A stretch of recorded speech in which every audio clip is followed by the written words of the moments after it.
Bueno, empezamos. Yo soy Amaya. En primer lugar, quería darles las gracias a Eureka y a Tamara por invitarme a estar aquí hoy.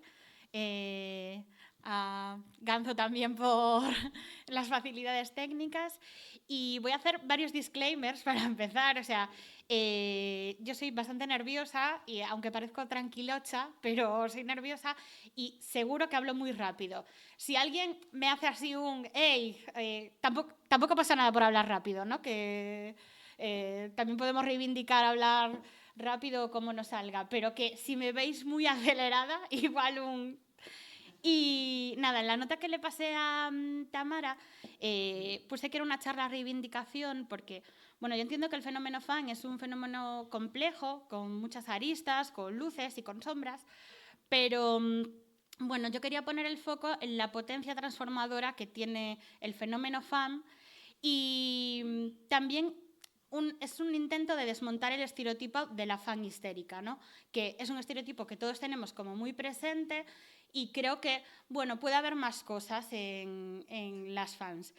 Y, bueno, yo llevo 2 años estudiando las fans, hice un posgrado en cultura contemporánea y mi trabajo fue sobre las fans y el menosprecio al gusto femenino.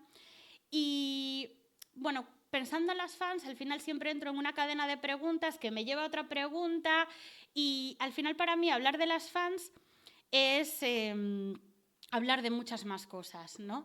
Es hablar de cómo nos relacionamos con la cultura, es hablar de gusto, es hablar de emociones, es hablar de la identidad, de género, de la cultura de masas, de cómo nos relacionamos eso, principalmente con la cultura, ¿no?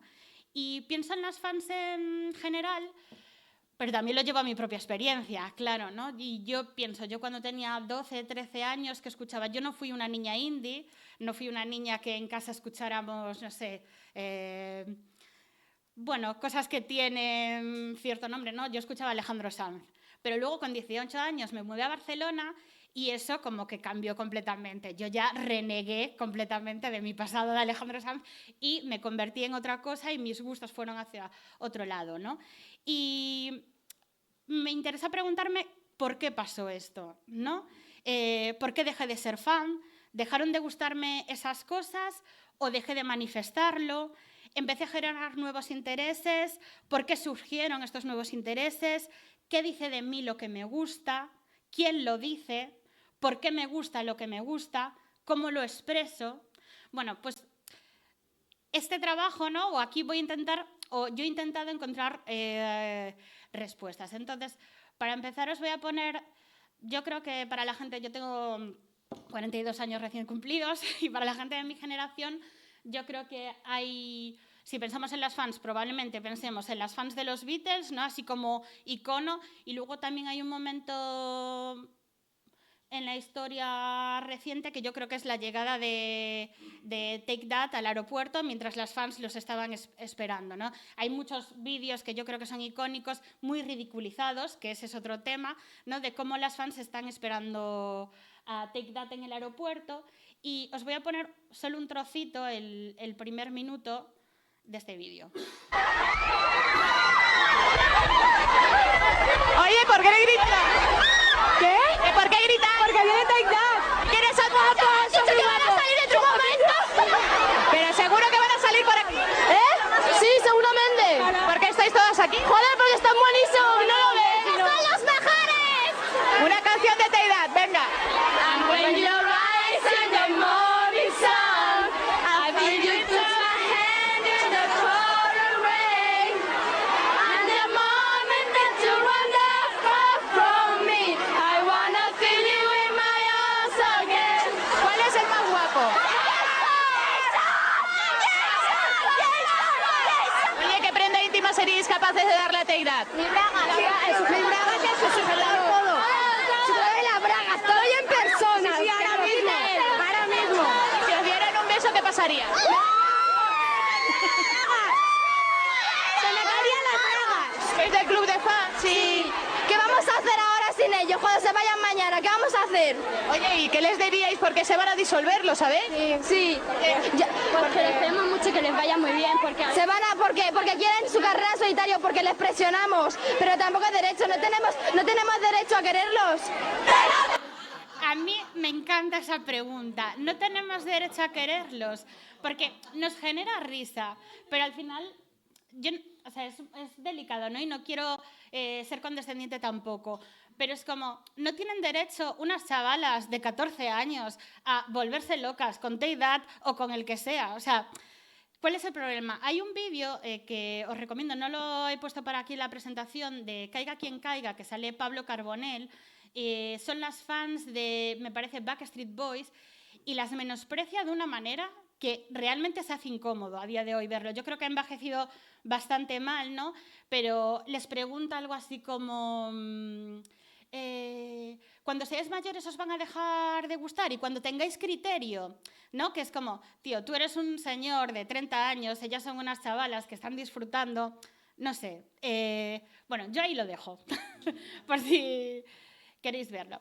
Y aquí voy a hacer otro disclaimer, que es que, bueno, yo voy a hablar de las fans mayoritariamente en femenino. Entiendo que el fenómeno fan es diverso y es muy complejo en términos de clase, pero son precisamente, normalmente, las fans chicas las que son ridiculizadas y menospreciadas. No sucede así con otro tipo de seguidores. También me parece muy curioso que, por ejemplo, un cinéfilo, igual ahora la palabra fan se reivindica un poco más, pero es difícil que un hombre diga que es fan. Creo que es una cosa, en general, que está muy feminizada, y creo que cuando alguien quiere decir que tiene mucho interés por algún producto cultural o por algún bien cultural, es raro que se identifique como fan y utilizamos otros términos como cinéfilo, friki también, que también es peyorativo.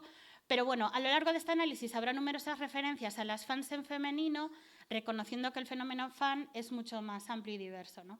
Y me gusta mucho esta idea de girliness is exclusive to girls, either young, female identifying, everyone and anyone can be a girly, ¿no? Que hablamos de... Yo hablo en femenino, hablo de chicas, pero que no lo asocio a un género, ¿no? Cualquiera puede ser una chica. Vale, la movida que os vengo a contar hoy. Tengo 3 bloques, ¿no? Uno es la deslegitimación cultural, Bourdieu, McRobbie y Skex. Al principio voy a dar un poquito de teoría, porque, bueno, yo encontré respuesta en la teoría, o a veces recurro a la teoría para encontrar respuestas, ¿no? También tengo mi conflicto, pero bueno. Luego hablamos del entusiasmo femenino, otra autenticidad y la alegría de las mujeres, y luego ya pasamos a comunidad, espacio público y potencia política. Bueno, no se puede hablar... al principio voy a mencionar a bastantes señoros, pero luego remontamos. O sea, no os preocupéis. Pero, porque, bueno, yo pensando eso en el gusto, en por qué se menosprecia lo que le gusta a las chicas, ¿no? Y en esta idea del gusto y por qué nos gusta lo que nos gusta, bueno, pues la primera referencia era la distinción de Bourdieu, ¿no? Bourdieu realiza un extenso estudio y un análisis de la sociedad francesa para intentar explicar precisamente pues, cómo funcionan los gustos y su vínculo con las clases sociales. Y aquí, bueno, eso, como Bourdieu es uno de los más citados, me encontré con este paper que, bueno, la élite de la sociología en los 70 y la élite de la sociología a partir de los 2010, ¿no? Y aquí aparece Pierre Bourdieu el primero. Es bastante interesante que en su día me tomé la molestia y ninguna mujer en los 2010, y creo que en la década de los 70 aparecía por aquí Mary Med, pero el resto es lo que yo llamo la señorada. O sea, no sé si ha cambiado mucho a lo mejor ahora en la década de los 20, pero creo que, bueno... Bourdieu realiza un extenso estudio de la sociedad francesa para explicar cómo funcionan los gustos y su vínculo con las clases sociales. Su obra ha impactado en la sociología a través de conceptos como el capital cultural, el hábitus y el campo, ¿no? El concepto clave es el capital cultural. muy vinculado a la distinción, y el capital cultural pues son todos aquellos conocimientos y comportamientos que vamos adquiriendo a lo largo de la vida, principalmente a través de la familia y la educación, y son los que nos permiten, bueno, pues tener ciertas ventajas o desventajas a la hora de relacionarnos, ¿no? Y también nos da pues oportunidades o nos quita oportunidades. El capital cultural pues, se transmite como el capital económico, puede adquirirse, acumularse y transmitirse, ¿no? Lo que os decía, que incluye conocimientos, habilidades, educación. El capital cultural es central en la formación de gustos y preferencias e influye en cómo se percibe y cómo se accede al arte, ¿no? Y pues aquí pongo el ejemplo que os comentaba antes, ¿no? Yo, que soy una persona de clase social, vengo de una familia de clase trabajadora que escuchaba a Alejandro Sanz, llego a Barcelona y enseguida pues digo, voy a escuchar otras cosas, ¿no? Porque sé que, bueno, no de manera consciente, ¿no? Porque esto no se hace de manera consciente, pero adquirir capital cultural a todos nos da ciertas ventajas, ¿no? Aquí, bueno, explico un poco que Bourdieu lo hace a través de una encuesta, ¿no? Y lo relaciona también con entrevistas personales y lo relaciona pues principalmente con la clase, ¿no? Y para Bourdieu el gusto nunca es neutral, que esto yo creo que es como una de las cosas más relevantes que quiero transmitir, que no es neutral lo que nos gusta. Aunque creamos no, me gusta porque sí, bueno, igual podemos rascar ahí un poquito, ¿no? Y el gusto se forma a lo largo de la vida y funciona como una búsqueda de distinción, símbolos que nos diferencian y que sostienen las diferencias de clase. El buen gusto suele requerir tiempo, educación, dinero, mientras que la cultura popular tiende a desvalorizarse. Y aquí pongo ella autorreferencial porque pongo un tuit mío, perdón, porque bueno, este es un tuit que hice por el Día Mundial contra la Gordofobia. También es mi pequeña cuña antigordofobia, que es que el gusto se cultiva, ¿no? El gusto cultural, pero también el gusto por el picante. Lo hablábamos el otro día, además, aquí sobre el picante, ¿no? Pero también sobre los cuerpos y sobre, bueno, pues lo que disfrutamos. Y muy relacionado con esto, dice Paula Valéry, esta es una cita que saqué, hay un libro que se titula Música de mierda, está editado en castellano por Blackie Books y en inglés por esta colección de 33 un tercio, que son unas colecciones que son libros sobre álbumes de música y su impacto social, ¿no? Y Carl Wilson escribió Música de mierda porque analiza el álbum de All About Love de Celine Dion, ¿no? Y entonces él ahí hace como una crítica de qué es lo que pasa, por qué Celine Dion genera tanta versión, ¿no? Bueno, a ver, voy a organizarme un poquito. Entonces, claro, a mí me pasaba, Bourdieu dice todo esto relacionado con la clase, ¿no? Y el capital cultural te da más ventajas en la vida y toda esta movida.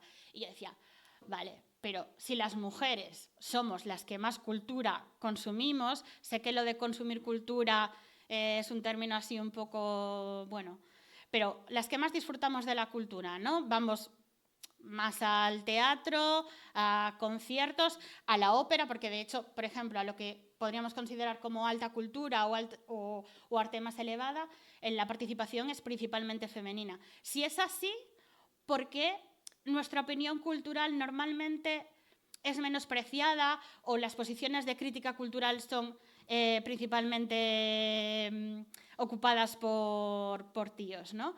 Y aquí, bueno, este es justo el del año pasado y, bueno, pues podemos ver que a ópera asisten más mujeres, a conciertos de música actual también. Y aquí no sé si se ve muy bien, pero bueno, en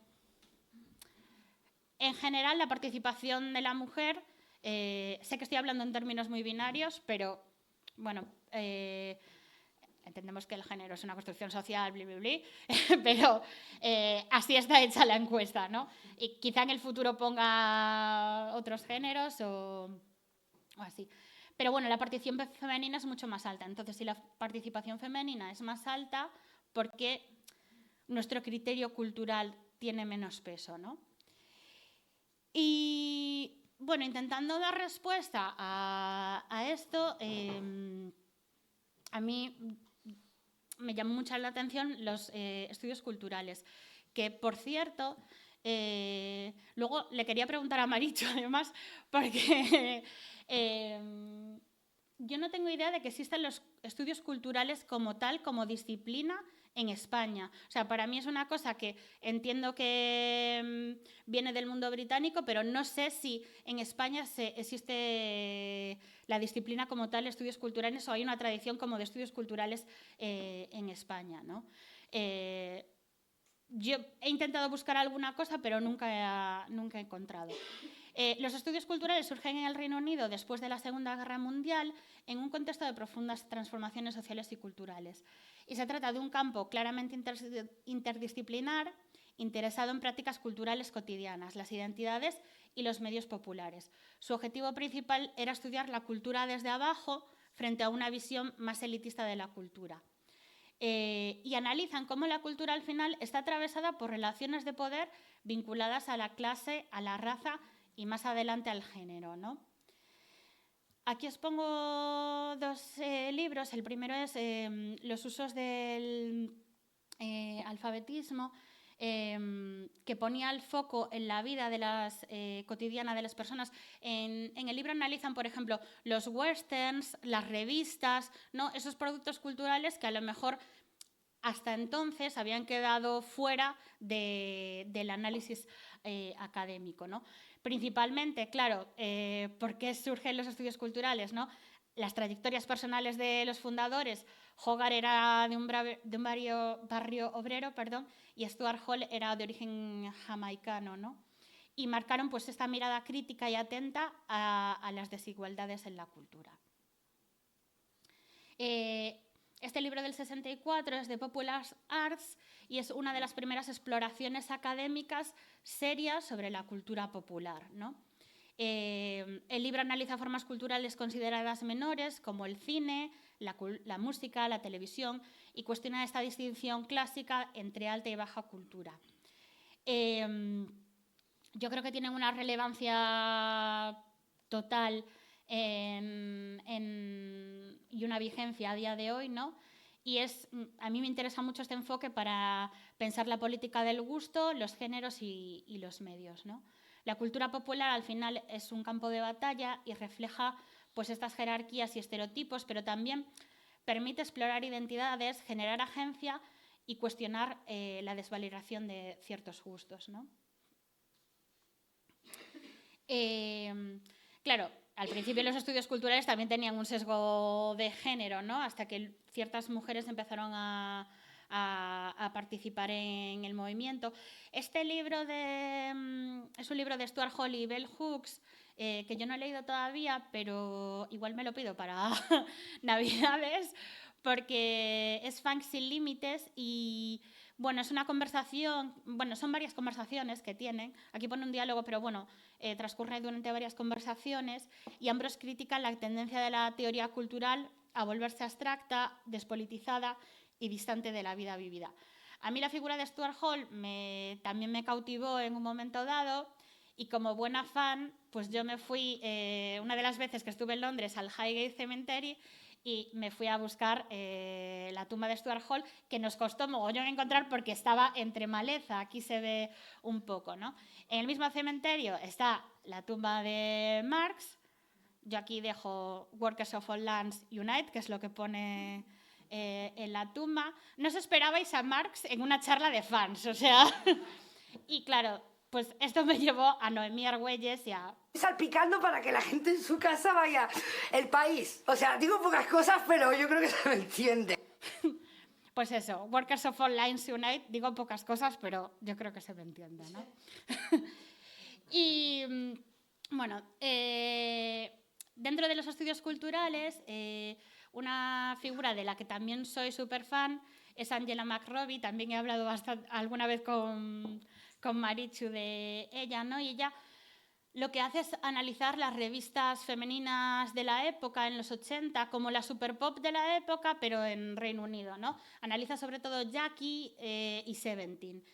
Y ella lo que intenta transmitir es que, al final, bueno, pues con la cultura popular negociamos, ¿no? Y ahí se genera una negociación que a veces puede ser un espacio de agencia para las mujeres, ¿no? Sobre todo para las mujeres jóvenes. Y, bueno, su tesis es clara: todo lo que le gusta a las chicas se devalúa por el hecho de gustarles a ellas. Las revistas, las boy bands, las comedias románticas, el pop mainstream o las redes sociales. Si el público principal son adolescentes femeninas, ese objeto cultural se percibe como banal o prescindible. Lo de chicas se trivializa incluso cuando implica agencia y afirmación personal. Bueno, las jóvenes, las fans en este caso, ¿no?, construyen estrategias de empoderamiento a través de una negociación con lo tradicionalmente femenino. Forman y expresan sus identidades a través de la cultura popular, especialmente en contextos de música y de moda, ¿no? Es muy importante lo que pasa en la música, yo creo.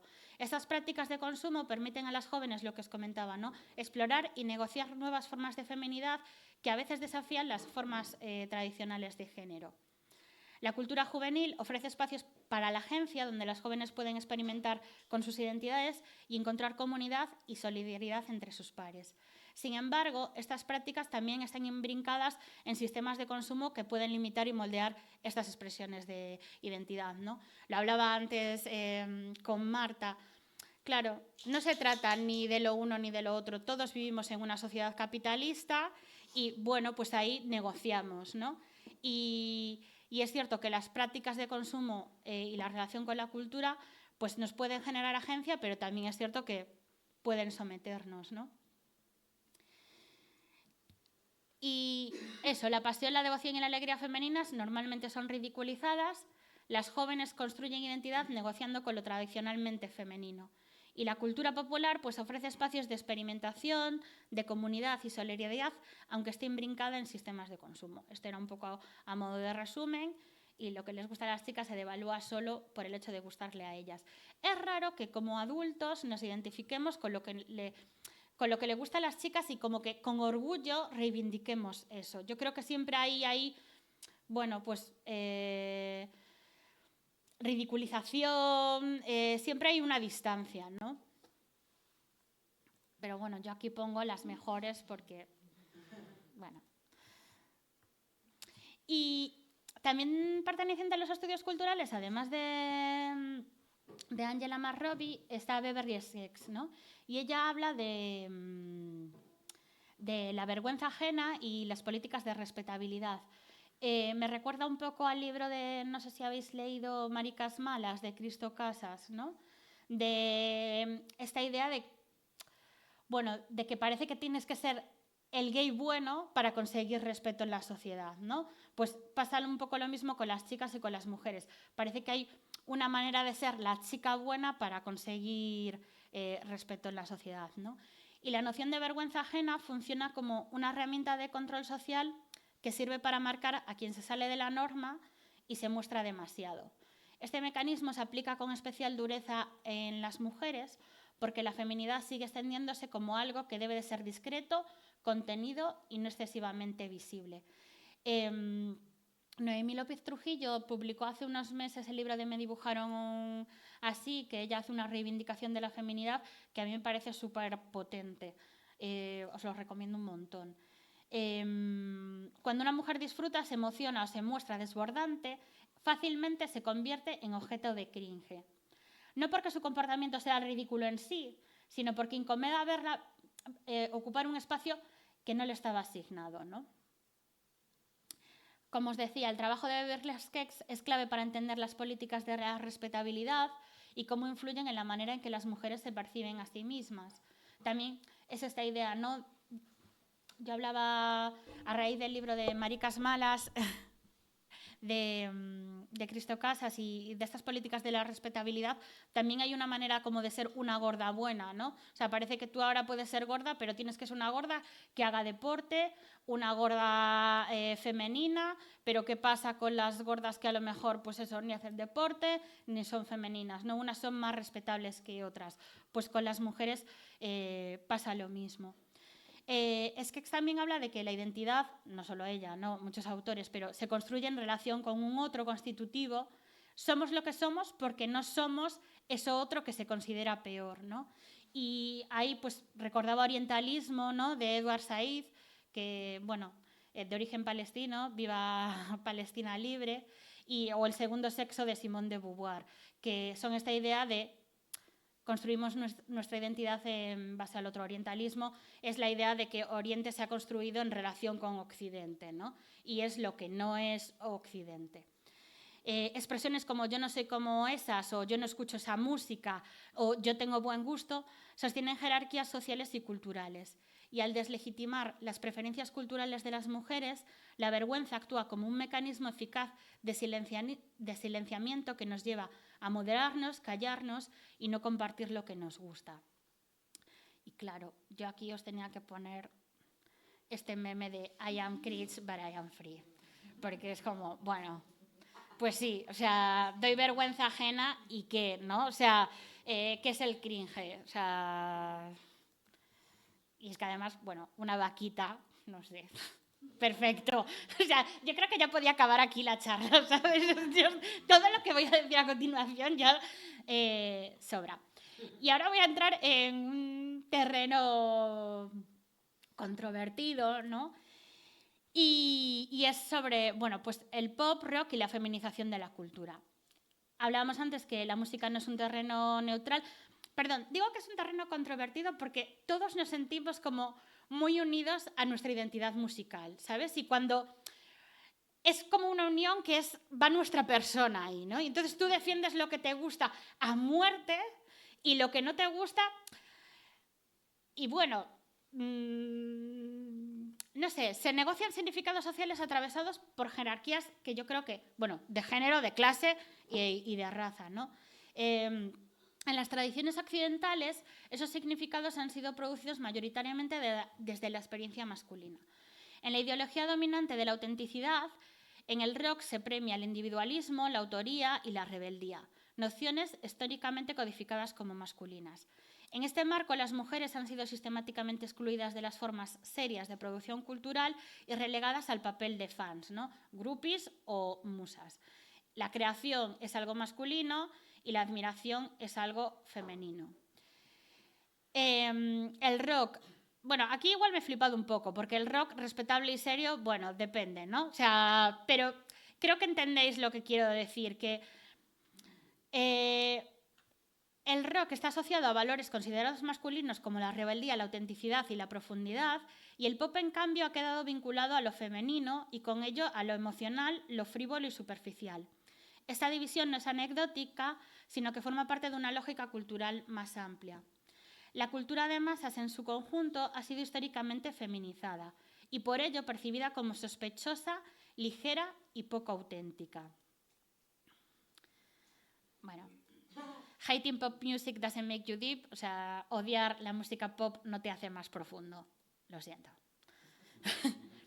Y claro, todo esto viene, yo pensaba que mucho de esto viene por las teorías de Adorno y Horkheimer, que yo creo que la izquierda está muy influenciada por la Escuela de Frankfurt y las teorías culturales de Adorno y Horkheimer.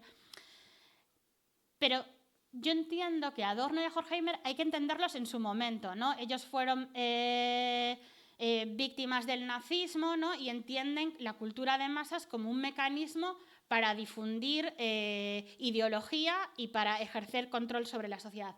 Que eso es, o sea, que eso puede ser así, pero yo creo que puede haber más cosas, ¿no? Y de hecho, Adorno, hablando sobre la cultura de masas, utiliza la metáfora del cuento de hadas, y la cultura de masas es la villana, ¿no? Yo siempre digo que a estas alturas todos sabemos que la villana siempre bien. Sin negar los riesgos del mainstream ni el contexto histórico de esta crítica, los estudios culturales mostraban que esta mirada resulta insuficiente, ¿no? Yo creo que los estudios culturales son un poco una respuesta a las teorías culturales de la Escuela de Frankfurt. Y aquello que se desprecia por ser masivo o popular suele coincidir con lo que se desprecia por ser femenino.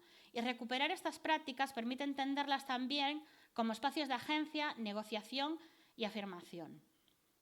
Bueno, y claro, he puesto enfadada con el meme de las hadas, ¿no? Esta idea de la cultura de masas feminizada no sale de mi cerebro, sale de mis lecturas, ¿no? Yo, al final, lo que os cuento aquí son cosas que he ido leyendo, ¿no? Y Andreas Heisen tiene un texto que se llama... ahora no me saldrá. Mass Culture as a Woman, cultura de masas como mujer, y Tania Modlesky tiene otro que es Femininity as Masquerade, ¿no? Y señalan que la sospecha hacia la cultura de masas tiene género, que fue feminizada y por ello desvalorizada. Tania Modlesky además se basa en la película de El beso de la mujer araña. Es muy interesante ese texto. Yo luego, si a quien quiera más info, porque yo aquí ya voy bla, bla, bla, bla, bla ya, pero que si queréis cualquier tipo de material, pues que eso, para eso estamos, ¿no?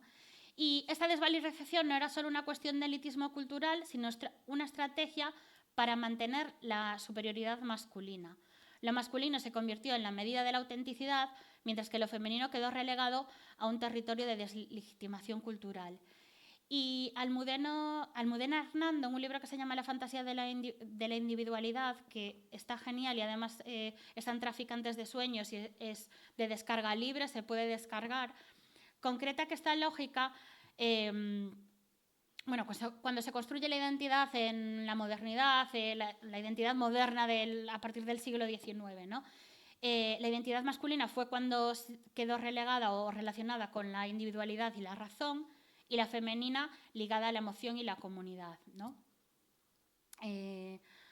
Lo que os comentaba, es La fantasía de la individualidad, su libro, y es un texto que aborda cómo las relaciones de género y los modelos de conocimiento han sido configurados históricamente en un contexto patriarcal.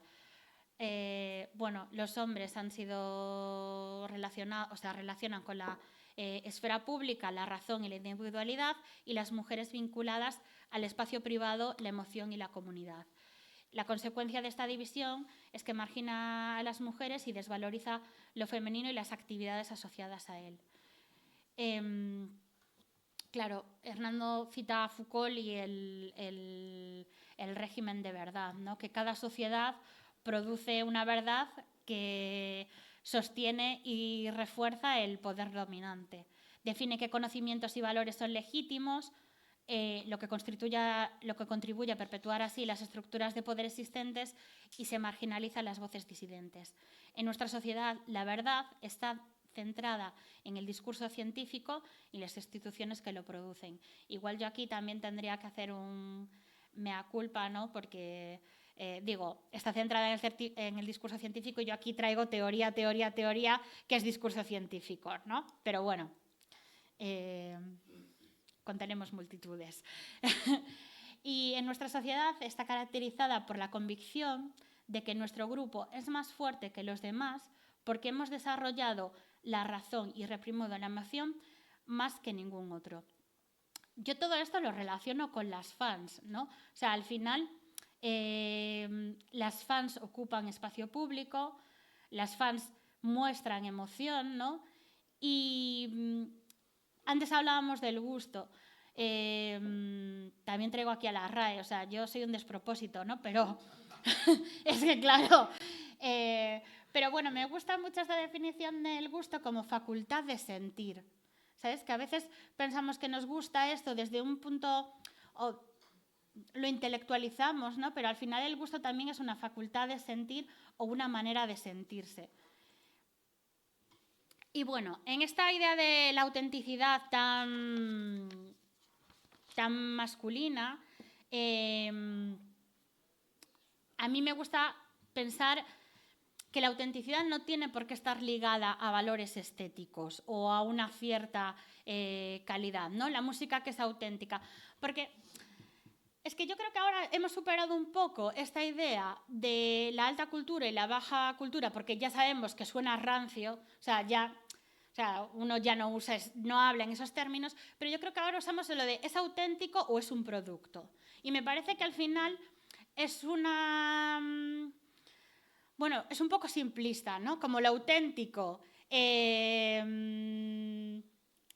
es lo que tiene calidad, el producto es lo que consumimos y a mí me gusta que Simon Firth propone otra idea de autenticidad, ¿no? Y él encuentra la autenticidad en la música pop, en la capacidad para expresar emociones y experiencias compartidas. La autenticidad no es una cualidad inherente a la música en sí misma, sino una construcción social que emerge en la relación entre el artista, la música y los fans. La música pop es auténtica cuando logra capturar y expresar las vivencias y aspiraciones de una comunidad, creando un sentido de pertenencia y conexión. La autenticidad en la música pop está más relacionada con el impacto y la experiencia en el momento de la performance que con la adherencia a algún estándar estético predefinido. Lo auténtico no es el autor, no es la obra, es el vínculo.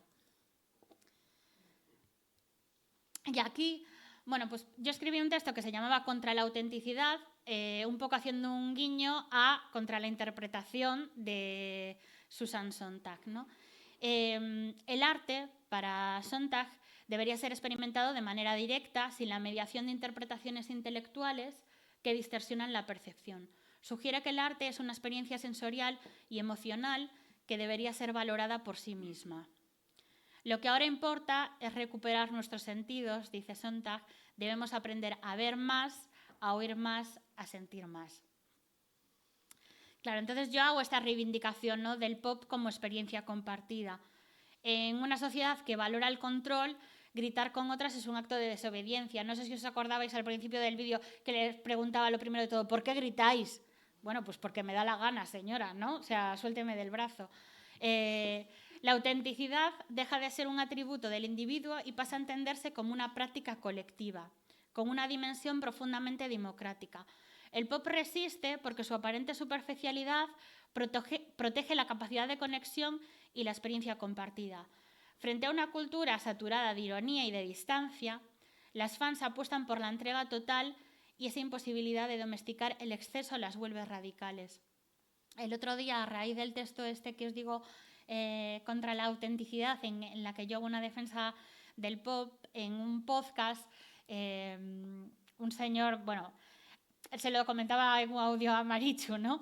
Uno escribe estas cosas a veces y tiene las dudas de, pero esto que estoy diciendo es muy obvio, ¿no? O sea, esto como que lo sabe todo el mundo, me parece que estoy diciendo cosas que ya están súper dichas, ¿no? Y de repente el señor dijo, me parece un artículo muy polémico. Y yo, ¿polémico yo? ¿Sabes? O sea, que me pareció como una cosa extrañísima. Y yo hago esta reivindicación del pop, ¿no? Y él en el podcast decía, bueno, es que el pop, ¿no? El pop es Barbácara. Claro, el pop es Barbácara. Por supuesto que Barbácara es pop. Pero a mí me interesa bajar al barro, ¿sabes? O sea, hablar para hacer una defensa del pop, utilizar a Barbácara me parece cobarde. Porque me parece que Barbácara es una figura, bueno, pues que está que han pasado un mogollón de años, que está reconocidísima. Vamos a hablar de pop hablando de One Direction, ¿no? O sea, claro, me parece que ahí hay más chicha. Y luego, claro, a las fans se las tilda de histéricas, ¿no? Y en la búsqueda por la autenticidad nos olvidamos que la emoción también es conocimiento. O sea, vale, sí, esta canción es auténtica, Bob Dylan, a tope con Bob Dylan. Bueno, pero a lo mejor también que yo me vuelva loca con mis colegas en un concierto de One Direction, también hay autenticidad ahí, ¿no? Las fans han sido estereotipadas como histéricas, excesivas o desbordadas, como si su emoción fuera una manifestación exagerada de un deseo obsesivo. Pero quizá no estemos ante un exceso emocional, sino ante otra cosa, alegría, entusiasmo y pasión por lo que les gusta. Cuando una mujer se entusiasma, se la acusa de ser infantil, superficial, exagerada, mientras que las pasiones colectivas masculinas suelen percibirse como legítimas o admirables, ¿no? Spinoza decía que la alegría es el olvido de la culpa y quizá por eso incomoda tanto la alegría de las mujeres, ¿no? Quizá por eso es incómodo ver a unas chicas gritando por deidad en el aeropuerto. Ser entusiasta no es una frivolidad, sino un gesto emancipatorio que rechaza la culpa históricamente inscrita en la feminidad. Bueno, una fotito de Espinoza así con glitter que también. Y aquí digo yo, la alegría nos sirve a las mujeres para exorcizarnos de la culpa, siempre brujas. Soy gallega, tenía que haber una meiga, ¿no? O sea, no, tampoco puedo huir de mi propia identidad. Justo el otro día compré un póster que era la identidad está sobrevalorada. O sea que... Pero bueno, el fandom online y la comunidad, ¿no? Porque eso, estábamos hablando de la alegría de las chicas jóvenes y muchos trabajos en el campo de los fan studies enfatizan la importancia de un cambio histórico, la llegada de Internet en los 90 y su popularización a partir de, bueno, pues de los 2000, ¿no? La llegada de Internet transformó radicalmente el movimiento fan, permitiendo que las interacciones entre las fans superaran barreras geográficas. Antes estas se daban en convenciones, clubes locales o por correspondencia. Con Internet y más tarde con las redes sociales, las fans pudieron conectar instantáneamente, creando comunidades online para debatir, compartir teorías y apoyar sus intereses comunes. Los coleccionistas de discos, mayormente hombres, utilizaban redes específicas para intercambiar formación y mantener su influencia. De forma similar, muchos periodistas, escritores musicales también usaban y usan estrategias para conservar su control y posición en el ámbito musical. Aquí quiero hacer un inciso. Yo eso también pienso, bueno, esto ya está superadísimo, ¿no? O sea, pues hoy mi chico es suscriptor de Rock Deluxe, ¿no? Y han llegado, estamos con las listas de los 50 mejores discos del año. No voy a hablar de los artistas, hablo de quienes hacían las reseñas. Eran 50 álbumes, los mejores 50 álbumes nacionales y los 50 mejores álbumes internacionales. Una crítica por disco, o sea, de 50 en nacionales, las críticas las han hecho 8 mujeres y en los internacionales de 50 también 8 mujeres. No hay mujeres, yo tengo a mogollón de colegas que escriben sobre música. ¿Dónde están? Bueno, pues en el paro y haciendo otras cosas, ¿no? Porque, bueno, al final es un territorio masculino, aunque intentemos que deje de serlo, ¿no? Con la llegada de las listas de correo, los foros, los blogs y las redes sociales, las mujeres pudieron desafiar esta jerarquía y ganar visibilidad. La web 2.0 permitió a muchos, especialmente mujeres y disidencias, acceder a más música y compartir opiniones de manera independiente sin las limitaciones de los medios tradicionales, ¿no? Me gusta mucho esta frase de Francesca Coppa, que es una... el término que utilizan los académicos para hablar de las fans... Bueno, los académicos que hablan de las fans se llaman acafans, que me encanta también, o sea, como término. Y Francesca es una acafan, que son, y dice, las fans siempre han hecho un trabajo maravilloso explicándose a sí mismas, ¿no? Ya no son señoros que cuentan historias de lo que es la histeria colectiva, sino que, bueno, pues ahora las fans escriben y recogen su propia historia a través de memorias, de blogs, de diarios. La capacidad de las fans para narrar y compartir sus experiencias en plataformas online ha desafiado las estructuras tradicionales de poder, creando espacios inclusivos donde sus voces son escuchadas. Esto ha promovido una mayor diversidad de perspectivas y fortalecido el sentido de identidad y pertenencia a sus comunidades.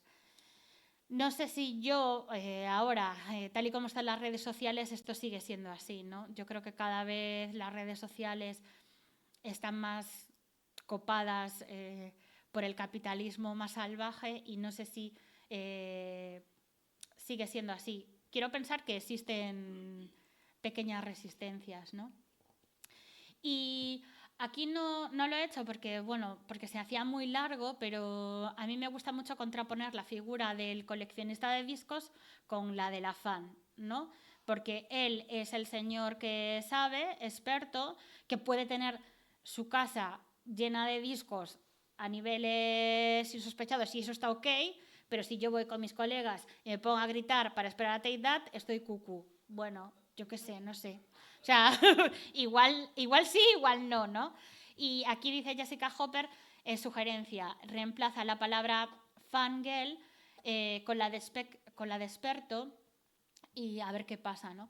Porque además las fans tienen mucho conocimiento de los grupos a los que siguen o de los intérpretes o celebridades a las que siguen, ¿no? Y luego otra cosa que me parecía interesante señalar es que cuando hablamos de fans y pensamos en el estereotipo de la fan, probablemente todos pensemos en una chica blanca, pero creo que ahí hay un sesgo, ¿no? Y hay un sesgo en los estudios académicos que, bueno, hay fans blancas y fans negras y racializadas, ¿no? Pero creo que que esta imagen no es neutra, ¿no? Que es el resultado de unos fans studies construidos desde la blanquitud como norma, lo que ha invisibilizado a las fans negras o racializadas. Las fans negras no quedan fuera por falta de participación, sino porque sus experiencias no encajan en el modelo dominante y su pasión se lee a través de estereotipos raciales. Hay unas chicas que son Fangirl Central, que tienen un canal en YouTube y os recomiendo un montón y bueno, hablan de ser fans, ellas son muy fans de One Direction, si no me equivoco, y se lo pasan pipa hablando de ser fan. Y luego vamos con una parte bastante, o que a mí me resulta interesante. Yo no sé si alguna vez habéis ido a algún concierto de estos masivos que paralizan las ciudades, pero hay algo súper poderoso. Yo no fui, pero por ejemplo mi hermana fue a un concierto de Beyoncé, ¿no? Y decía, es que tú estás en la calle y toda la gente es fan de Beyoncé, hay una energía ahí, están las girlies, las chicas, los gays, ¿no? O sea, estoy cayendo yo también en el estereotipo, pero me refiero que hay algo poderoso ahí, ¿no? Y Martín Delvaux en The Boys Club habla que las ciudades han sido diseñadas para los hombres y los espacios reservados para las mujeres son pocos, pequeños y de orden secundario. Paradas de autobús, paradas de metro, en definitiva, lugares de tránsito. También está esta cuenta de mujeres cargando cosas, no sé si la habéis visto alguna vez, que son mujeres que van por la ciudad carretando cosas, ¿no? Un carrito, o sea, como que siempre es de paso. No existen, por tanto, espacios multitudinarios pensados para congregar a miles de mujeres. De hecho, los conciertos masificados se hacen en estadios de fútbol, que son espacios tradicionalmente masculinos, ¿no? La congregación de mujeres en estos eventos desafía la normatividad espacial de las ciudades diseñadas para los hombres y subraya la importancia del espacio público como un lugar de expresión y empoderamiento femenino. Al ocupar estos espacios, las mujeres reivindican su derecho a asistir en ellos, transforman el paisaje urbano temporalmente y subvierten las expectativas tradicionales sobre el uso del espacio público. Y también me parecía interesante, ya casi para finalizar, he hablado, ni tan mal. Pensé que habían pasado 10 minutos de repente, nada más, ¿no? Pero, bueno, Lauren Berland escribió este libro, El optimismo cruel, no sé si os suena, ¿no? Donde habla, pues eso, de esta idea de la crueldad de la felicidad a toda costa, que ha sido bastante reseñado en los últimos años, pero tiene también este libro que se llama The Female Complaint, la queja femenina, donde habla, bueno, de cómo se ha tratado culturalmente la sensibilidad o ciertas actitudes de las mujeres, ¿no? Y claro, lo que ella dice es que a veces no todo es una demanda explícita, ¿no? No todo es políticamente explícito, pero hay cosas que pasan al lado de lo políticamente explícito que tienen una capacidad transformadora. Es decir, no es político per se que miles de chicas tomen un estadio tradicionalmente masculino, pero yo creo que ahí hay una potencia política, ¿no? Y eso es lo que me parece como interesante rescatar.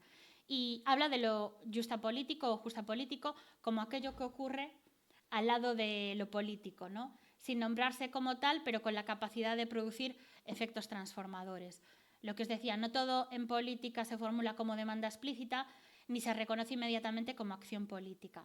Pero las comunidades de fans que no articulan estas demandas explícitas producen vínculos, cuidados, afectos y normas de estar juntas que sostienen otras posibilidades de vida. También me parece interesante que, no lo escribí aquí, pero que las fans crean también a veces economías alternativas al capitalismo, porque hay mucho de intercambio, se intercambian cosas, hacen cosas por la comunidad, se generan vínculos, se ayudan las unas a las otras, ¿no? Y me parece importante, siempre se habla de las fans desde una perspectiva como muy capitalista, bueno, pues el merchandising, todo lo que compran y tal, sí, eso existe, pero me parece que también, bueno, pues ahí hay otras posibilidades, ¿no? También se generan intercambios y creo que, bueno, pues ahí es lo que os comentaba, hay cierta potencia política. Y bueno, para finalizar, yo hago aquí un dejemos atrás lo binario, también en la cultura. No creo que se trate, ¿sabes?, de defender el pop a ultranza y la cultura de masas o decir soy súper indie, súper alternativo, ¿no? O sea, no es ni lo uno ni lo otro.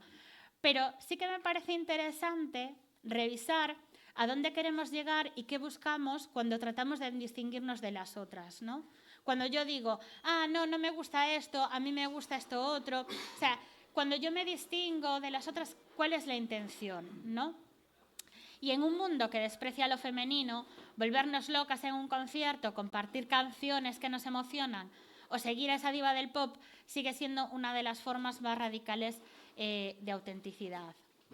Dice Victoria Khan, en un mundo patriarcal que desvalora lo femenino, cualquier cosa que se incline hacia los placeres de la feminidad siempre es un punto de resistencia política.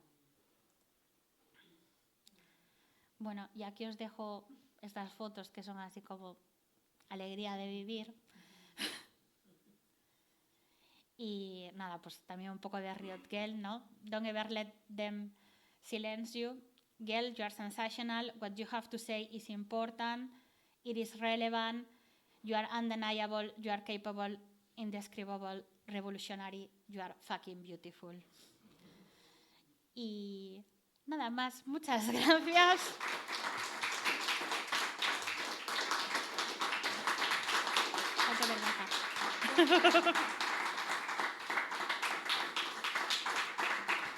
He ido muy rápido, pero bueno.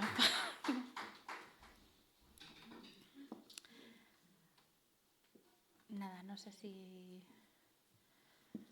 Os he dado una chapa buena, ¿eh?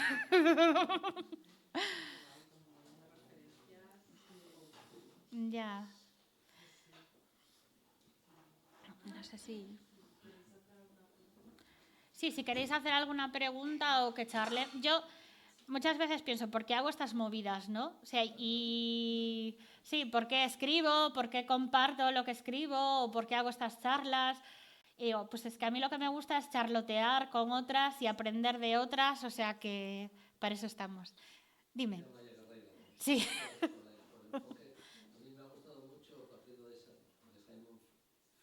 Sí.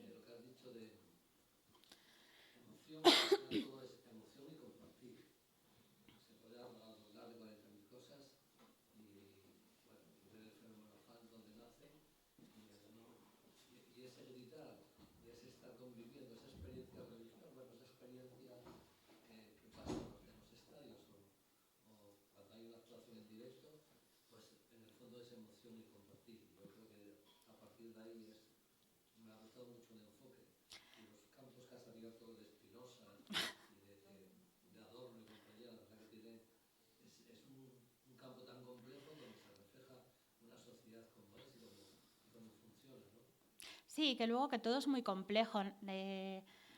También uso muchas veces esta frase de Virginia Woolf de nada es una cosa sola, ¿no? Que no es o lo uno o lo otro, todo es complejo. Claro que, bueno, pues se habla mucho de las fans y las relaciones parasociales con los artistas, ¿no? Y yo pienso, bueno, todos tenemos relaciones parasociales con la gente que admiramos, ¿no? O sea, la parasocialidad es un espectro. O sea, es decir, supongo que todos tenemos autores o cantantes a los que admiramos y creemos que son de esta o aquella manera y no los conocemos, ¿no?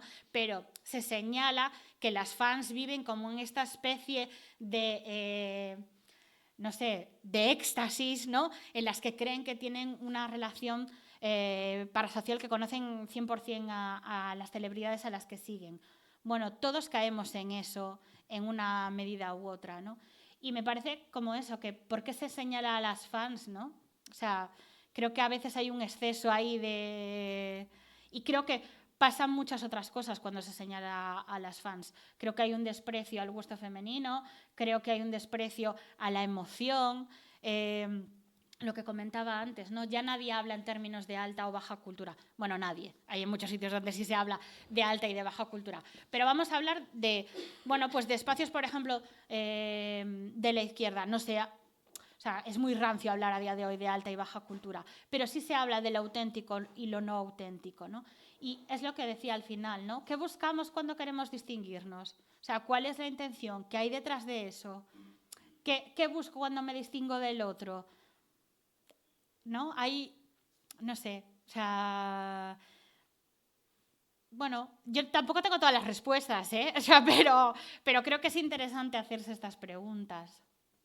Pero es que no, claro, es dificilísimo dar respuesta. Sí. Porque, por desgracia, como somos tan individualistas, lo que predomina en la música, por lo menos en mi mundo, y llevo años metido ahí, es pontificar. Es esto sí, esto no. Exacto. O sea, hay una serie de grupúsculos donde se rechaza continuamente una historia, ¿no?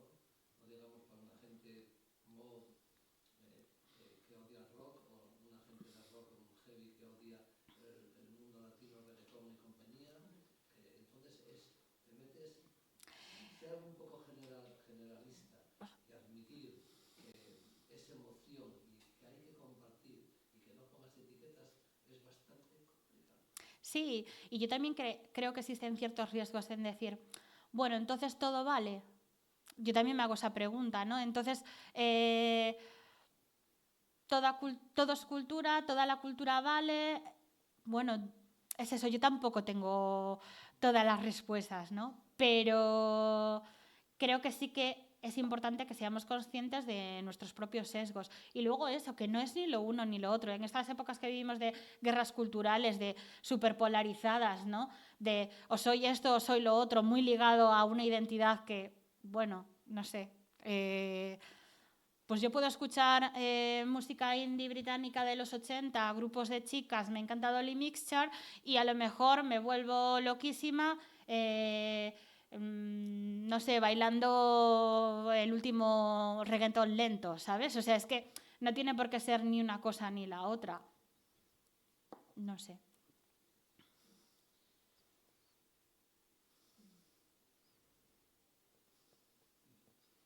Una chica me decía en un curso que di, que me parecía muy guay, ¿no? Bueno, pues yo les preguntaba por qué os habéis apuntado, ¿no? ¿Qué experiencias que tenéis como fans, ¿no? Y ella me decía que una cosa que le pasaba en las citas, ¿no? Cuando tenía una cita con un chico, me decía, la pregunta que más odio es ¿qué música escuchas? ¿No? Porque detrás de esa pregunta hay muchas más cosas, ¿no? Primero, es probable que quiera ver si, bueno, pues si vuestros gustos coinciden, pero ¿qué es eso de que tus gustos coincidan? ¿De qué habla? ¿De clase? ¿Habla de género? ¿Habla de raza? ¿No? O sea, o muchas veces es una oportunidad para que él te dé la chapa de lo que él escucha, ¿no? Y yo creo que también muchas veces ahora que se habla mucho de la crisis de la crítica cultural, ¿no? De que todos somos críticos a día de hoy en redes, o que hay una crisis de la crítica cultural. Bueno, yo creo que a veces también hay una crisis de la crítica cultural porque hasta hace bien poco ha sido hecha por señoros y hablaban desde un lugar muy concreto, ¿no? Es decir, bueno, es que a lo mejor yo, señor, no me siento identificada con lo que usted está diciendo, ¿no? Es que a lo mejor no me interesa, no me interpela, ¿no? Bueno, y claro, al final para mí hablar de fans es hablar de cultura, de identidad y de todas estas cosas.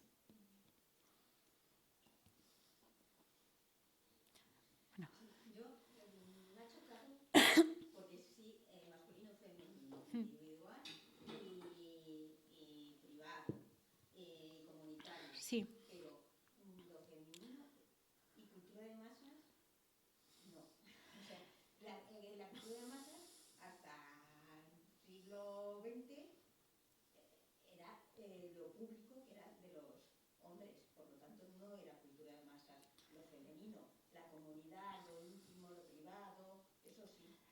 Sí, pero yo creo que hay un punto de que los hombres buscan la individualidad y creo que la cultura de masas sí que se ha relacionado mucho con lo femenino y con lo que le gustaba a las mujeres en general. O sea, es decir, creo que cuando pensamos en grupos de música de masas, pues pensamos eso, en las fans, en los Beatles, que tienen un público...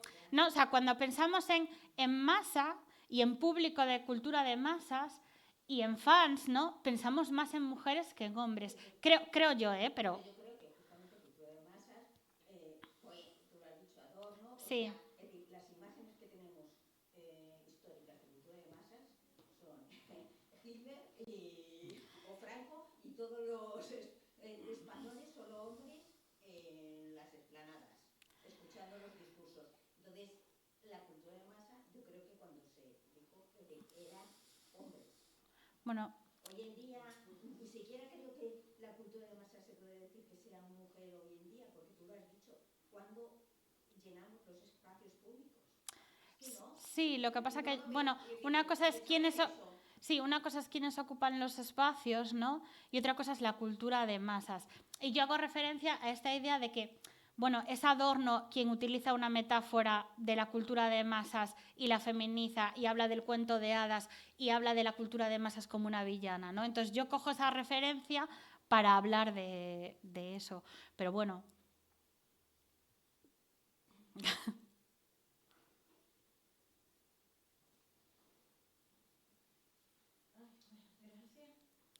Yo solo decía una acotación. Yo también era muy fan de Alejandro Sanz. Y lo sigo siendo, que no, tampoco es que lo busque o tal, lo persiga, pero sí, en mi época más adolescente, más, o no ni tan adolescente, siempre, y sigo queriendo. Es una canción y te emocionas, ¿no? Claro, yo pienso, el primer concierto... Sí, lo menciono porque es algo que me da vergüenza, ¿no? Y precisamente porque da vergüenza, digo, ¿qué es lo que pasa ahí? O sea, me resulta interesante. Yo podría haber puesto eso, un ejemplo menos conflictivo, ¿no? Lo que hablábamos de Barbácara. Podría haber dicho algo, pues mira, es que a mí de pequeña, no sé... Mira, una figura que es menos controvertida, a lo mejor Luz Casal, ¿no? Porque Luz Casal, bueno, es mujer, estaba dentro un poco, era pop, pero era también un poco rock, ¿no? Es decir... me parece más bajarse al barro, decir, me gustaba Alejandro Sanz, o el primer concierto al que yo fui porque quería ir con mis amigas fue de Alejandro Sanz. Luego me quité por muchas razones, ¿no? Pero eso es como, bueno, ¿por qué? ¿Por qué me da tanta vergüenza? ¿Por qué digo, ay, no quiero que la gente piense que me gusta Alejandro Sanz? ¿Qué es lo que pasa ahí? O sea, y intentando responder a esas preguntas, es por eso que yo, bueno, pues pienso sobre estas cosas, ¿no? No creo que sea eso, que el gusto no es neutral al final y simplemente ser consciente de ello. Tampoco hace falta racionalizarlo todo, ¿no? Ni intelectualizarlo todo, creo yo. Pero bueno, cada loco con su tema, yo el mío es este, ¿no? Eso que es curioso cómo se le ha dado vuelta a algunos géneros, ¿no? Como al pop, en comparación con el rock, porque al final dices cultura de masas, pues anda, que ACDC y todos estos no... Es que una... ¿Sabes cómo se le ha dado vuelta a que... Exacto, por ejemplo, yo en el artículo este que os digo que está en el fanzine este, de Contra la Autenticidad, la gente que dice, no, yo soy auténtico, escucho a Bob Dylan. Bob Dylan lo escuchan millones de personas en el mundo. Claro, ¿sabes? Es decir, bueno, exacto, que es... mainstream, que no es mainstream cuando al final lo está escuchando tantísima gente. Y luego que yo creo que esas etiquetas de mainstream a día de hoy o de indie, yo ya no sé si tienen mucho sentido, ¿no? Pienso en bandas, por ejemplo, que se pueden enmarcar dentro del indie, como Boy Genius, que le gustan a Tara, ¿no? Yo fui a un concierto de Boy Genius en Londres donde había 30.000 personas. ¿Es eso indie? Claro, yo creo que son etiquetas que ya quedan un poco obsoletas, pero igualmente hay personas que se siguen aferrando a ellas de una manera identitaria, ¿no? Y es eso. ¿Por qué quieres distinguirte o qué es lo que hay ahí detrás? que igual no hay nada, pero bueno, yo creo que hay cosas y habla mucho y creo que hay mucho de clase, ¿no? Y creo que hay mucho de huir de la clase, ¿no? El desclasamiento, ¿no? Yo, pues eso, cuando fui a Barcelona dije, vale, no, me tengo que poner las pilas, tengo que escuchar, no sé. Y yo iba al Arte en Brut y a teatros así alternativos, claro, y bueno, pues porque también porque te interesa, ¿no? Tampoco es eso, no es nada o blanco o negro. También hay un interés y hay unas ganas de conocer más y de crecer y de aprender. Pero claro, también hay un rechazo. Hombre, en tu primera cita no vas a decir, pues mira, yo oigo. O sea, pues vas a decir los gustos de ese momento, que ya pues, han evolucionado. Y creo que somos las mujeres las que muchas veces sentimos más vergüenza que los hombres. Y creo que los gustos de los tíos han estado mucho más validados. Y creo que un tío en una cita te puede decir, me gusta Bob Dylan, me gusta CDC, me gusta Metallica, y yo no puedo decirlo evidentemente, entendedme, pero no lo digo igual que me gusta Alejandro Sanz. Y creo que ahí pasan cosas, o sea... Yo tenía una pregunta. Sí. Bueno, primero quería agradecer por tu charla, me ha parecido súper interesante y me ha encantado el formato. O sea, no sé, me he reído un montón y he sentido como mucho vínculo hacia lo que decías. Y por otro lado, traigo como un poco, o sea, quiero saber tu opinión sobre esto. Me posiciono desde dos puntos, o sea, me salen como dos conflictos, por así decirlo, internos con todo esto del movimiento fangirl y todo tal, que yo he sido una fangirl desde que tengo memoria. Cuando descubrí que los gays existían era como, no puede ser, quiero ser como ellos, y ahí empezó todo mi trayecto de fangirl, ¿no? Entonces como que yo he sido y sigo siendo esta persona, pero me sale por un lado como también este fangirlismo o como sea, o sea a ver, como que me da un poco de miedo decirlo porque no quiero que tenga un trasfondo misógino ni nada por el estilo, pero por un lado me sale pensar que también hay como una conexión súper jodida con la aprobación masculina, ¿no? Y, o sea, con esto de, por ejemplo, de perder el culo por un grupo de 4 chicos que están muy buenos, ¿no? Y eso a mí es, por ejemplo, lo que me conflictúa actualmente con este tema, como que obviamente la expresión en masas de un montón de gente, de mujeres y disidencias, me parece importantísima y me parece también un acto político. Pero también, por otro lado, me sale esa duda de hasta qué punto es esa aprobación masculina que nos ha jodido tanto, ¿no? Quisiera saber tu opinión de eso. Bueno, primero, gracias por lo del humor y tal.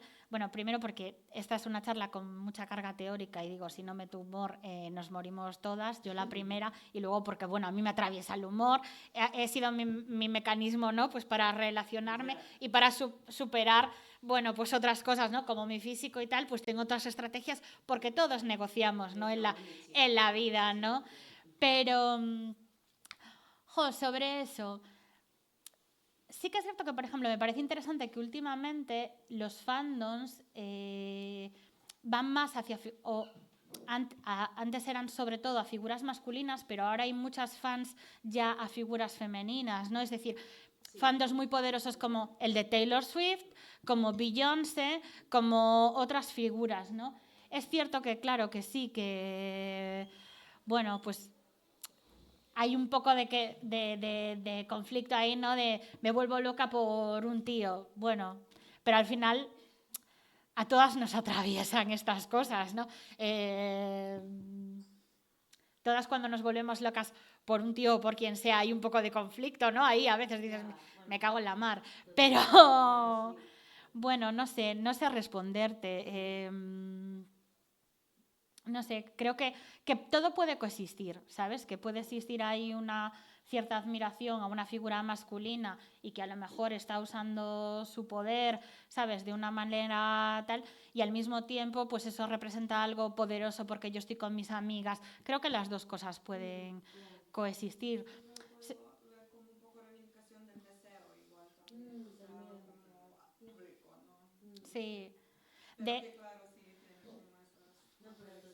De hecho, por ejemplo, cuando en otras ocasiones que he hablado de las fans de los Beatles, ¿no? Claro, los Beatles explotan sobre todo, bueno, durante los 60, ¿no? Que yo digo que es una década puente entre el conservadurismo de los 50 y luego la libertad sexual de los 70.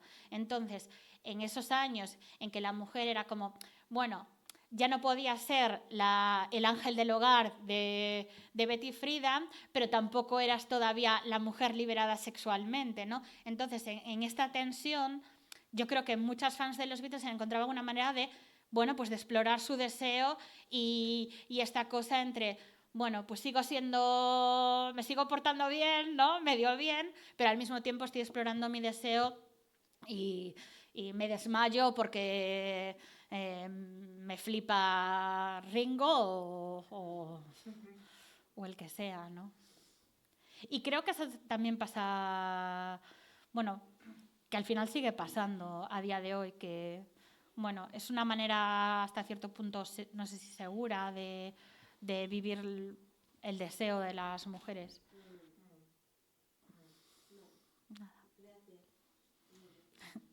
¿Y es joven el fenómeno fan? ¿Cómo? ¿Tiene una edad? No, ves, por ejemplo, yo creo que yo hablo del estereotipo de la fan y creo que todas pensamos pues eso en chicas jóvenes, pero a mí me gusta reivindicar que ser fan no tiene edad, que yo puedo volverme, bueno, yo soy fan y tengo 42 años y no soy la única, me refiero, pero sí que hay mucho de estereotipo de chica joven. Creo que sí que se menosprecia más a las chicas jóvenes que a las mujeres adultas. Creo que sí que pasa. Y a las ¿sabes? Que tampoco, no me gusta, a veces hablamos muchas veces de los rankings de opresión, ¿no? ¿Quién está más oprimida? Bueno, la mujer adulta o mayor o sufre unas opresiones y las chicas jóvenes sufren otras, pero sí que creo que en general cuando pensamos en fans hay mucho menosprecio y ridiculización viene porque son chicas jóvenes. O sea, por ejemplo, no tengo el vídeo de Pablo Carbonell, pero quiero pensar que no las trataría igual. ¿Sabes? Esa pregunta que le hace también en el vídeo que vimos, ¿qué prenda de ropa darías por un tal? No sé si la periodista a un grupo de mujeres de 40, de 50, de 60 años le hubiera hecho esa pregunta. ¿Sabes? Creo. No lo sé, pero... O a cualquier chico que fuese fan del Real Madrid. Sí, por supuesto. No he querido ir ahí porque me parece como el lugar común de contraponer la fan con el aficionado al fútbol, ¿no? Ya me parece como un poco lugar común y huyo de eso. Pero, vamos, o sea... Yo cuando no había visto el vídeo de Take That y cuando he escuchado la pregunta he dicho, es increíble porque ya estás dando la respuesta, o sea, quiero decir, sí. Está lleno de sensacionalismo completamente. Y luego que yo también creo que a veces en las fans hay un poco de performance. Yo no creo que estas chicas, cuando están en su casa, o sea, no se van a morir por Take That, no se iban a morir por Take That, pero tú estás allí y te dejas llevar por la locura y te mueres. Y está bien que haya esos espacios de fantasía también, ¿no? De un poco de explorar las emociones a lo loco, me parece interesante también.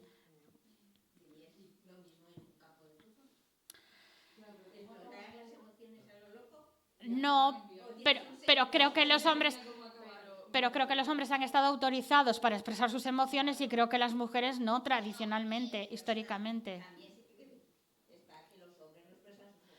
No, pero la violencia sí. O sea, quiero decir... Bueno, pero a lo mejor no es la violencia. Yo no he ido a los partidos, pero a lo mejor no solo es la violencia lo que expresa. Yo no he visto porque mucho sobre la emoción, no, es decir, yo creo que a lo mejor ahí también hay una mirada un poco sí. crítica despectiva, es decir, yo no lo sé, o sea, no estoy, no he, pero me figuro que también es decir, la pasión por, es decir, por ejemplo, la pasión por los deportes, se suele decir que los hombres la tienen más que las mujeres. Y hay deporte que no es el fútbol y que son apasionados y no es agresividad lo que se muestra. Sí, pero ves, ya dices, los hombres son apasionados, pero nunca se diría que un hombre es histérico. No, ya. No, pero sí estás diciendo que no expresan emociones, que lo que expresan expresaban era violencia o agresividad. Bueno, sí, pueden expresar más emociones en el campo de fútbol más allá de la violencia, sí, por supuesto, y hay confraternidad, hay más cosas y alegrías, por su...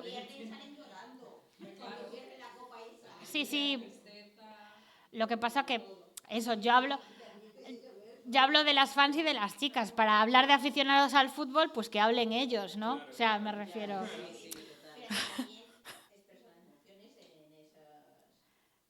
Sí, pero yo creo que se ha entendido muy bien lo que trataba de explicar Amaya, que es que las mujeres están tomando espacios que no han sido de las mujeres y están tomando expresividades, emociones y formas de sentir que no han sido tradicionalmente asociadas a ellas.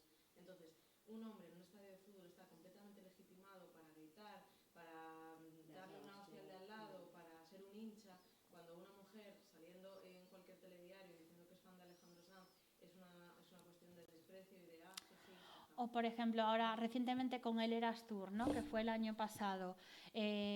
No sé si habéis visto las noticias. Taylor Swift hizo perdón, que yo a veces me vengo arriba. Pero Taylor Swift es una cantante muy popular que ha hecho una gira que ha tenido, bueno, un seguimiento masivo. Y cuando vino a España el año pasado, por ejemplo, una de las noticias que más corrió por ahí era que las fans llevaban pañales al concierto para no perderse nada, ¿no? Para no tener ni que ir al baño. Hombre, primero, me parece que es llevar lo anecdótico, porque ¿cuántas tías habría que llevasen pañales? Serían 3, llevarlo anecdótico a noticia. Y luego, ¿de verdad es eso lo que tienes que decir? ¿Sabes? O sea, me parece que pues más interesante hablar de otras cosas, ¿no? Lo que pasa que siempre creo que hay ese menosprecio a las fans. Y creo que se legitima sobre todo este menosprecio cuando estamos hablando de cultura pop o de ciertos géneros más masificados. Creo que creo que se habla más respeto, por ejemplo, pues eso, de otro tipo de las fans de X música, creo que son más respetadas que las fans de Taylor o... Rico, ¿querías decir algo? Sí, nada, retomando lo de Marta. Sí. Recopilando las preguntas del quiz que vamos a hacer ahora, para que si queréis, después de tu charla, pues históricamente, lo que preguntaba Marta, lo que está registrado como movimiento de fans de desmayo, de gritos y de historias, es con Leeds. Sí. Sí, yo cuando intento hacer una genealogía de las fans, las primeras fans, esto siempre es muy complicado, ¿no? Pero sí que hablan de Leeds en el siglo XIX, la Leedsomanía, exacto. Sí, pues ahí está. No digamos de Rodolfo Valentín y compañía. Sí. Pero después en los años 40 ya... Con el crooner, luego ya viene... Luego Elvis, Frank Sinatra, Elvis, y luego los Beatles y ya... Lo cuento porque esa pregunta no va a salir, la quitamos, ¿no? No. Pero, me hizo gracia lo de Liz y... Sí, y luego una cosa que también me parece interesante que dice Angela McRobin, ¿no? Es que hasta ahora los estudios feministas han analizado poco el pop, ¿no? Pues porque incluso desde las feministas no había, había esta idea de, bueno, de yo quiero ser cool, ¿no? A mí me mola el rock, y luego el punk, el Riot Girl ha sido súper reivindicado por el feminismo y está genial, ¿sabes? Y es súper necesario, pero bueno, pues ¿qué pasa con otros estilos de música, ¿no?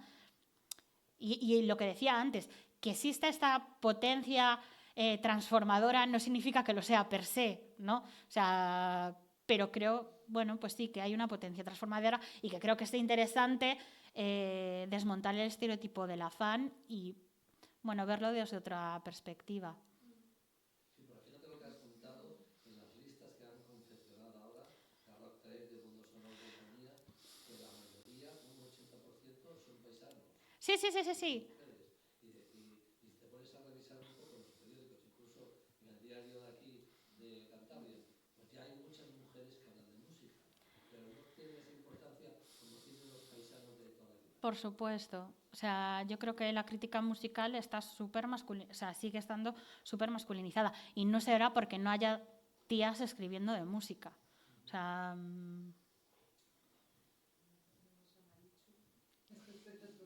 Exacto. Bueno, pues... Venga. Nada. Gracias a vosotros.